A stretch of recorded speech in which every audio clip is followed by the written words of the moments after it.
എന്തോ കാര്യമായ ആലോചനയിലാണല്ലോ. ഈശോയെ, എനിക്കൊരു ഡൗട്ട്. നമ്മൾ എന്തിനാ കുമ്പസാരിക്കുന്നത്? പാപങ്ങളൊക്കെ നേരിട്ടങ്ങ് പറഞ്ഞാ പോരെ? ആ, ബെസ്റ്റ്. എന്നാ ഈശോയെ, നല്ല കിടുക്കാച്ചി ഡൗട്ടല്ലേ? പിന്നല്ലേ പറ ഈശോയെ, പറ. കുഞ്ഞിപ്പെണ്ണേ, ഞാൻ സിമ്പിളായിട്ട് പറഞ്ഞു തരാം കേട്ടോ.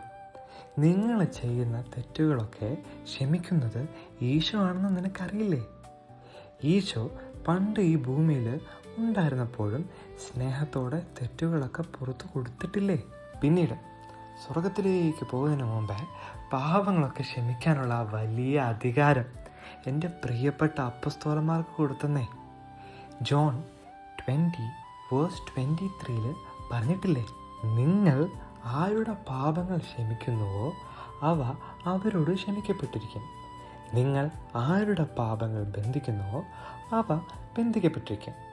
അതുകൊണ്ട് കുമ്പസാരം എന്ന ഈ മനോഹരമായ കൂദാശ ഉണ്ടാക്കിയത് ഞാൻ തന്നെയാണ് കുഞ്ഞിപ്പെണ്ണെ.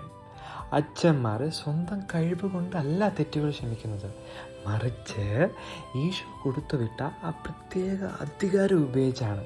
പിന്നെ നീ കാര്യങ്ങളൊക്കെ ഈശോയോട് നേരിട്ട് മാത്രം പറഞ്ഞ് നിന്റെ തെറ്റുകൾ മാറ്റിയെടുക്കാനുള്ള നല്ല ഉപദേശവും പെനൻസും നീ എങ്ങനെ അറിയും?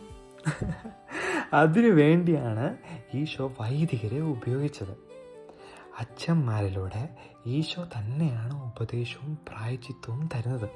കുഞ്ഞിപ്പെണ്ണേ, നീ കുമ്പസാരക്കൂട്ടി വന്നിരിക്കുന്ന ആ നിമിഷം നിന്റെ തെറ്റുകൾ പൊറുക്കാൻ ഈശോയും മാലാഖമാരും കൂടെ തന്നെ ഉണ്ട്. ഞാനിത് ചെന്ന് എല്ലാവരോടും പറഞ്ഞിട്ട് വരാം. ആ, ഓടിക്കും.